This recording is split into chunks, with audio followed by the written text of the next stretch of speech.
Na aula passada, analisamos o artigo Uma aritmética monetarista desagradável e apresentamos o artigo a ideia de expectativas racionais.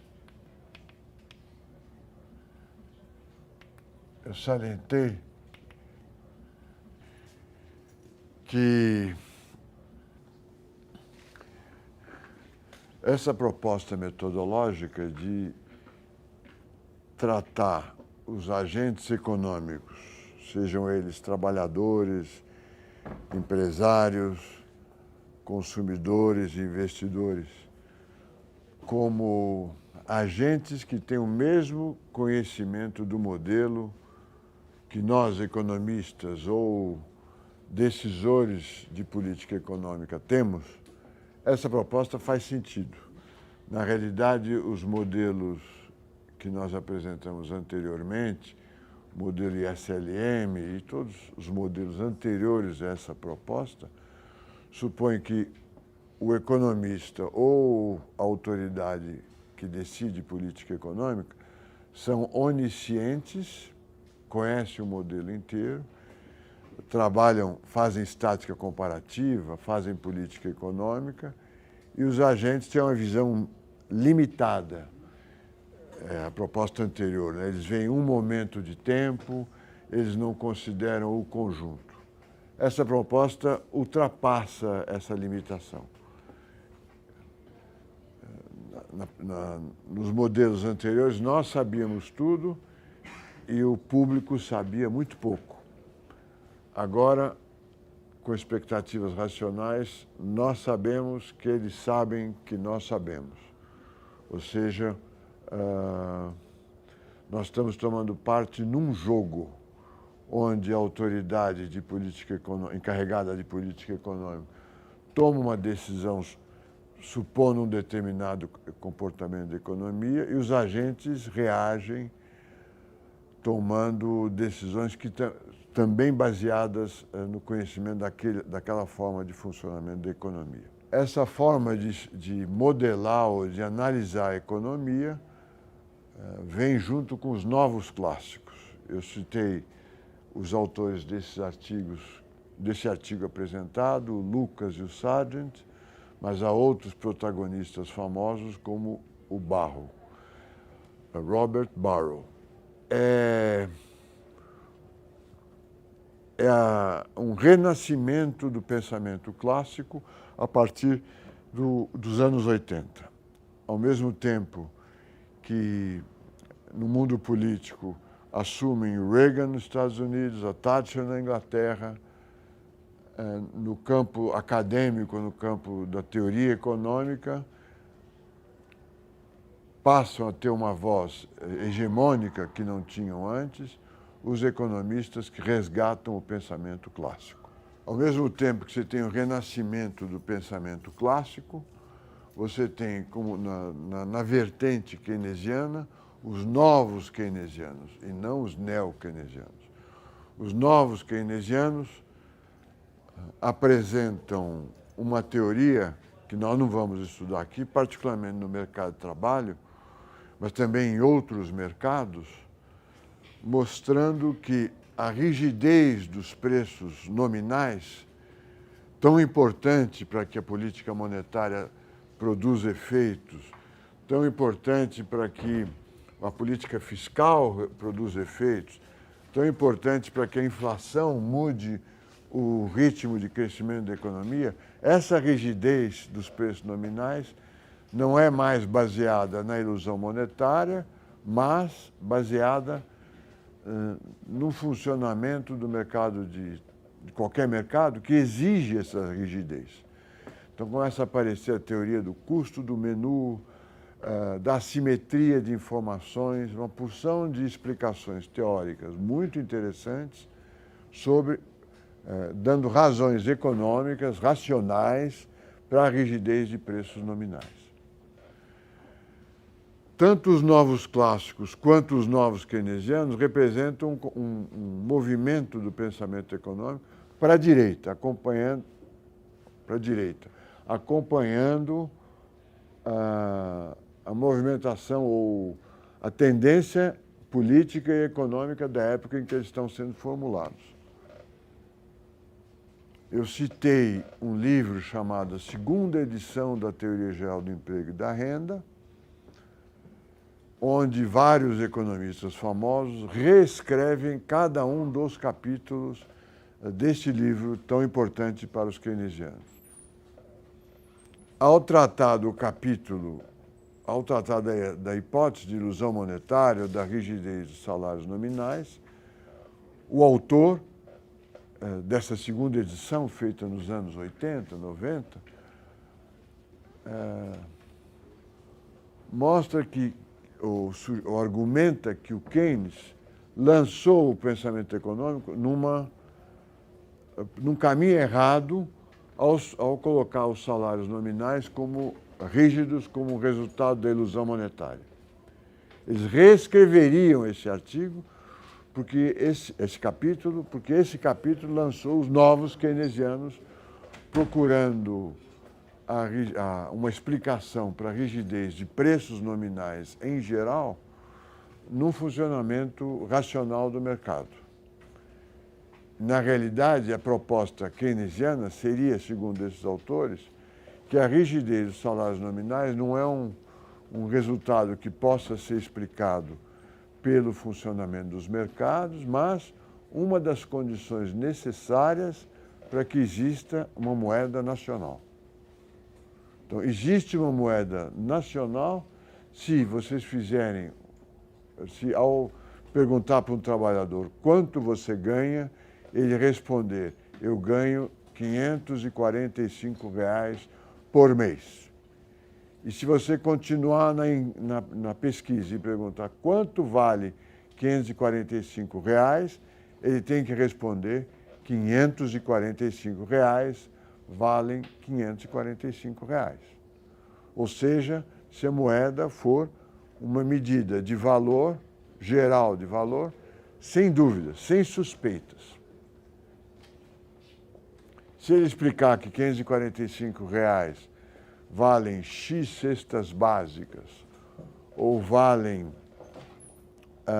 estão se desvalorizando, ou é um preço que ele está insatisfeito, que ele quer calcular um índice de preços, essa moeda nacional está com a sua estabilidade ameaçada.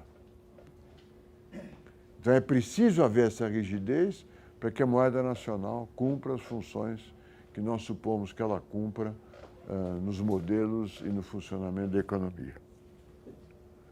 Não é porque o mercado, não é apenas porque o mercado funciona com esse ou aquele problema que os novos keynesianos apresentam, que há rigidez de preço nominal. A rigidez de preço nominal é necessária para que a moeda seja unidade de conta.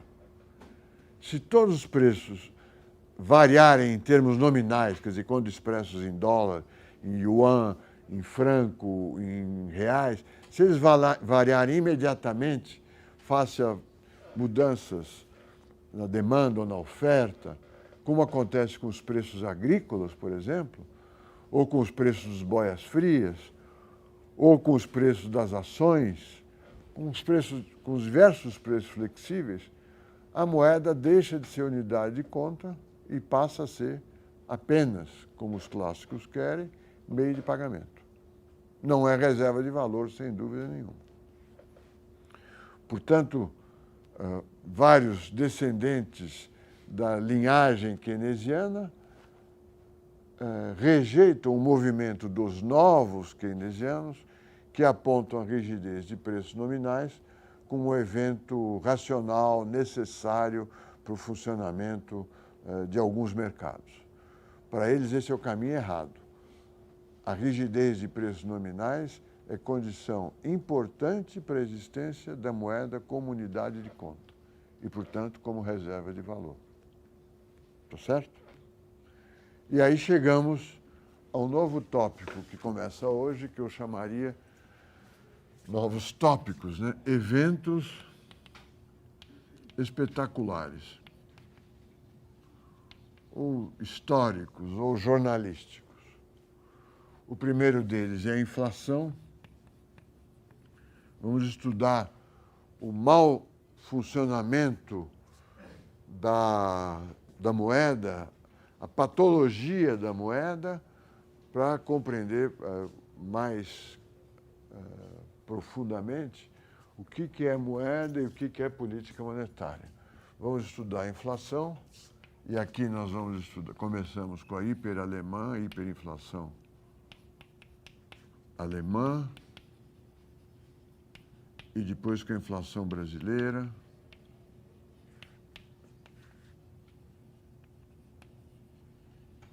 e os planos e as reformas monetárias.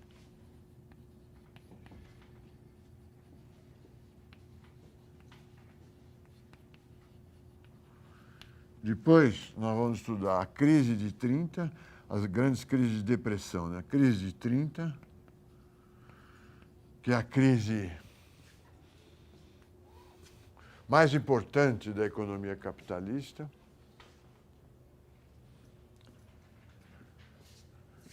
Depois das crises de 2008 e do euro. E aí teremos acabado o curso. Então vamos gastar bastante tempo com inflação e depois gastar bastante tempo com a crise de 30. O economista encarregado do Asset Management do Bradesco, que foi vice-presidente do BID e foi secretário do Tesouro Nacional no primeiro mandato do Lula. É um economista de Chicago, né? Formado em Chicago. Ele apoia a redução das taxas de juros que tem ocorrido atualmente e fala que a discussão sobre as taxas de juros revelou, finalmente, a interligação entre a política fiscal e política monetária. Por que isso é interessante para nós, deste curso? Porque nós estamos falando sobre essa inter-relação entre política monetária e política fiscal há muito tempo. Né? Falamos sobre ela para a crise de 30, falamos sobre ela na aula passada com o modelo o artigo aritmética desagradável, onde o Sargent diz, olha, a política monetária sozinha não consegue resolver o problema da inflação gerada pelo déficit público. O Sargent acusa o fracasso da política monetária, a dominância da política fiscal, ou seja, ao excesso, ao tamanho exagerado do déficit público americano no início da administração Reagan, que não poderia ser compensado pela política monetária contracionista do Paul Volcker. Mas esse é um tema que é permanente na discussão. Na crise de 2008, vocês deveriam estar acompanhando pelos jornais. A crise criada pelo setor financeiro recoloca o debate logo no ano eleitoral do déficit público, porque o Tesouro Nacional americano foi obrigado a apoiar os bancos com dificuldades, fez isso emitindo dívida pública, $1 trilhão pelo menos, e agora é o contribuinte ou usuário dos serviços públicos que é chamado a cooperar por essa crise criada no setor financeiro. Cooperar como? Tendo serviços públicos em menor quantidade, em menor qualidade, reduzindo gastos e talvez aumentando impostos, se bem que o debate americano é a favor de mais redução de impostos. Então, há uma intimidade, uma promiscuidade inevitável entre política monetária e fiscal, e o debate político, a direita acusa a política monetária como responsável pelas dificuldades, e a esquerda acha que são os gastos do governo que são responsáveis pelo desequilíbrio ou pela instabilidade da economia. Tá certo? Hoje nós vamos estudar a hiperinflação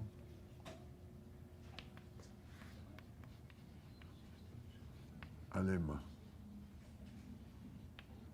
Na realidade, não afeta só a Alemanha, afeta a Hungria, a Polônia, a Tchecoslováquia. Pelo menos isso. São países da área do marco. Quer dizer, área do marco. O marco alemão é a moeda alemã antes da unificação das moedas em torno do euro. O Brasil é um país da área do dólar. Nós temos um grande relacionamento comercial e financeiro com os Estados Unidos. Nós somos próximos aos Estados Unidos. E o que acontece com o dólar afeta profundamente o que acontece com o Brasil. Eu dei exemplo que em 82, a súbita elevação das taxas de juros americanas acabaram gerando a crise da dívida externa que afetou toda a América Latina. Esses países que eu citei aqui, que passaram por hiperinflação nesse período, são países do leste europeu, antigamente era chamado de Europa Oriental, fizeram parte, muitos deles, da União Soviética, né? A Hungria até o fim do Império Soviético, a Polônia também, a Tchecoslováquia também. A Áustria, não me lembro se ela passou por hiper ou não, mas ela é, sem dúvida, um país acho que a Áustria passou, sim. Um país da área do euro e depois foi um satélite do Império Soviético. Todos esses países passaram por uma crise grave de hiperinflação depois da Primeira Grande Guerra Mundial. Vou fazer aqui uma linha da história rápida. 1871, 1914, é um período de prosperidade, de paz e de crescimento do comércio internacional e o regime monetário é o padrão ouro. Aqui nós temos a Primeira Grande Guerra.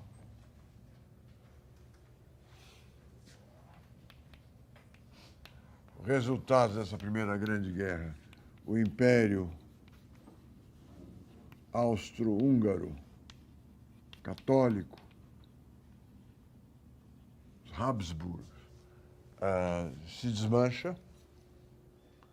Então, esses países, Tchecoslováquia, Áustria, Hungria, faziam parte do Império Austro-Húngaro. Com a Primeira Grande Guerra, eles se separam. Uma das motivações da Primeira Grande Guerra Mundial é a questão das minorias étnicas ou nacionais que se sentiam prejudicadas por fazerem parte de um poder político onde elas não tinham voz. Então, há alemães na Tchecoslováquia, há húngaros no Império Austro-Húngaro, a Iugoslávia, eu esqueci aqui, a Sérvia, o Império Austro-Húngaro se desintegra. Aí aparecem esses países, né? A Áustria é um país agora muito pequeno, Hungria, outro país, Tchecoslováquia, que agora já são 2 países, hoje é a República Tcheca e a Eslováquia. E os países dos Balcãs, Sérvia, Croácia, Montenegro.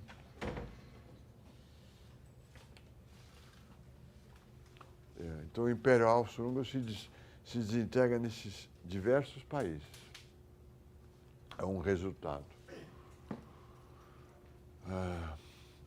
O Império Austro-Húngaro era o império que fazia limite com o Império Otomano. Então, era, vamos dizer, o último império ocidental antes do mundo oriental. O último imperador do Império Austro-Húngaro foi o Franz Joseph II. Não tenho certeza do nome dele. mas tenho certeza do nome da mulher dele, que é a Rainha Sissi, que foi descrita num filme, uma superprodução antiga, mas de muito sucesso, com a Romy Schneider. O Império Britânico, que era o centro do mundo até 1914, sob o comando da Rainha Vitória, o período vitoriano, sai com grandes dívidas. A Libra, portanto, ainda é a moeda internacional, mas perde importância. E o Império começa a se desmantelar. O começo da guerra, da Primeira Grande Guerra, o estopim, a causa última, é o assassinato de um filho do Franz Joseph II em Sarajevo, que é uma cidade da antiga Iugoslávia, uma cidade da Sérvia. Ele é assassinado por um popular, aí, nos Balcãs, né? Os Balcãs, Iugoslávia quer dizer eslavos do sul, então são da etnia eslava, não importa o que isso signifique, ao sul. Então a Rússia tem a preocupação com o que acontece nos Balcãs, né? Esse assassinato gera uma série de reações que acabam gerando a Primeira Grande Guerra Mundial. E aqui surge, como resultado, os Estados Unidos, que são um dos aliados, passam a ser grandes exportadores, tanto de produtos agrícolas quanto industriais, e assumem e financiam os aliados.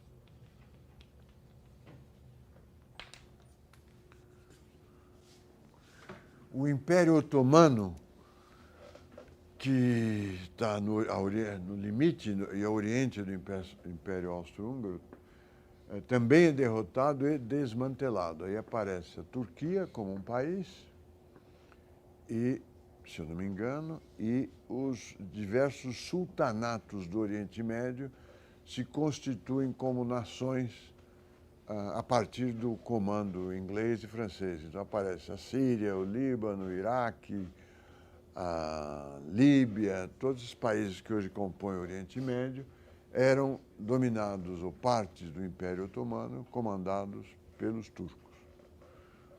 Os turcos não são árabes. Aqui é uma nota de rodapé sobre um turco, né? No Brasil e na América Latina toda, nós somos chamados de turcos, porque os meus avós e os avós de todos os outros turcos vieram para o Brasil com salvo-conduto turco, porque eles eram parte do Império Otomano. Mas eles falam, os meus avós e os turcos da América Latina falam árabe. Não são necessariamente muçulmanos, há várias religiões. Os que vieram para o Brasil são católicos. Mas só que, como vieram com salvo-conduto turco, passaram a ser chamados turcos. Os turcos falam turco. Eles são muçulmanos, mas não são árabes, nem parecem árabes. Esse império é desmantelado como fim da guerra, da Primeira Grande Guerra. Muito bem. Há uma nova constelação de poder.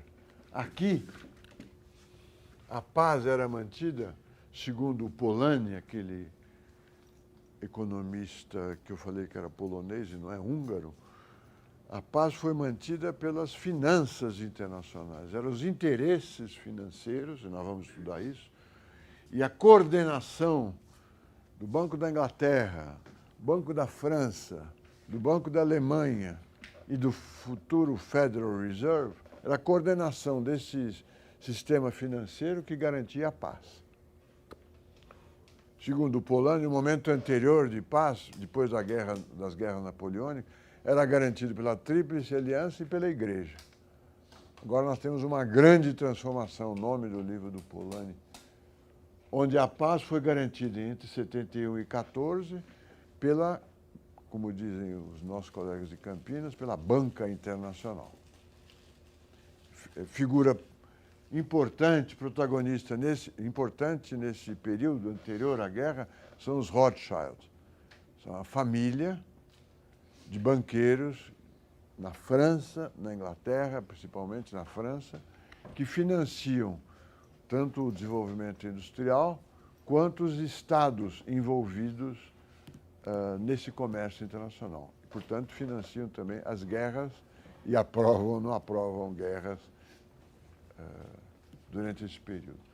A Primeira Grande Guerra é uma guerra muito cruel. Ela sacrifica, morrem na Primeira Grande Guerra um número, em termos proporcionais, muito maior que o da Segunda Grande Guerra. E é uma guerra de trincheiras que é um empate, vamos dizer assim. Ela, por muito tempo, ela representa um confronto contínuo entre aliados e a Alemanha e os seus aliados, que não sai do lugar. Né? Vocês já viram isso em filmes, é aquela guerra de trincheira onde a trincheira está cheia de lama, de ratos, de doenças, e que sacrifica muitos soldados de ambos os lados. Já viram filmes sobre isso? Já viram um documentário que mostra alemães e franceses jogando... Primeiro, alemães e franceses cantando junto uma música de Natal, num determinado Natal, e depois, num outro momento, ambos os soldados saem das suas trincheiras e jogam uma partida de futebol. Né? Apesar desses momentinhos de ternura e afeto, ela mata muita gente. Né? É a primeira vez que se utiliza as armas modernas na guerra. Né? E que essas armas modernas, o canhão, o tanque, a metralhadora, mudam o padrão de guerras que prevalecia no século XIX. Há uma modificação, portanto, importante, estrutural, ou, na nossa linguagem, uma modificação do mundo real. A Inglaterra, que era grande centro comercial do mundo inteiro, perde esse papel, porque aparece um outro protagonista, os Estados Unidos. A outra modificação real é que uma parte imensa do território da Europa, que era organizada sob um Estado, agora é composto de vários estados muito menores.